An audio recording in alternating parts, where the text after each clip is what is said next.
حضرت بلال رضی اللہ تعالیٰ عنہ جناب عمر رضی اللہ تعالیٰ عنہ سے ملنے آئے۔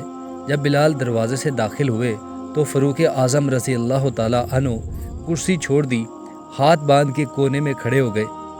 کالا رنگ، نام لکھنا نہیں جانتے، کیس و کسرہ کو خاطر میں نہ لانے والا عمر بلال کے سامنے کھڑے ہو گئے۔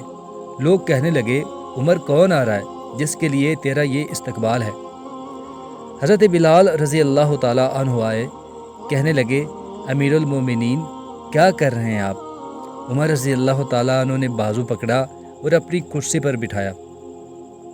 حضرت بلال رضی اللہ تعالیٰ عنہ کہنے لگے، حضور میں غلام ہوں، مجھے تو طریقے بھی نہیں آتے ان کرسیوں پر بیٹھنے کے، میں غریب ماں کا بیٹا، غلام باپ کی اولاد ہوں۔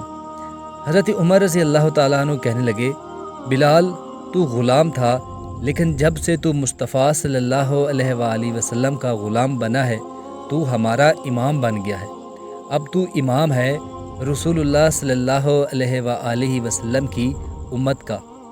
فرمایا، مجھے وہ دن یاد ہے جب مکہ فتح ہوا تھا، بت ٹوٹ گئے تھے، بڑے بڑے سردار تھے، اور میرے نبی صلی اللہ علیہ وآلہ وسلم نے فرمایا، بلال سے کہو کہ کعبہ کی چھت پر چڑھ کے اذان دے۔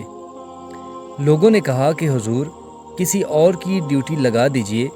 آپ صلی اللہ علیہ وسلم نے فرمایا، چپ کرو، بدر میں مار کھا کے اذان پڑھے تو بلال، احد میں پتھر برسے اذان پڑھے تو بلال، تپتے صحراؤں میں اذان پڑھے تو بلال کو کیوں نہ بلاؤں؟ آج اگر اللہ نے عزت دی ہے تو میں لوگوں کو دیکھ کے بلال رضی اللہ تعالیٰ عنہ کو عزت کیوں نہ دوں؟ فرمایا، کوئی اوپر نہیں چڑھے گا، ابو بکر بھی نیچے، عمر بھی نیچے، عثمان و طلحہ اور زبیر بھی نیچے۔ آج یہ حبشی غلام کعبہ کی چھت پر چڑھے گا اور میں دنیا کو بتاؤں گا کہ عزت اسی کے پاس ہوتی ہے جو رسول اللہ صلی اللہ علیہ وآلہ وسلم کا غلام بنتا ہے۔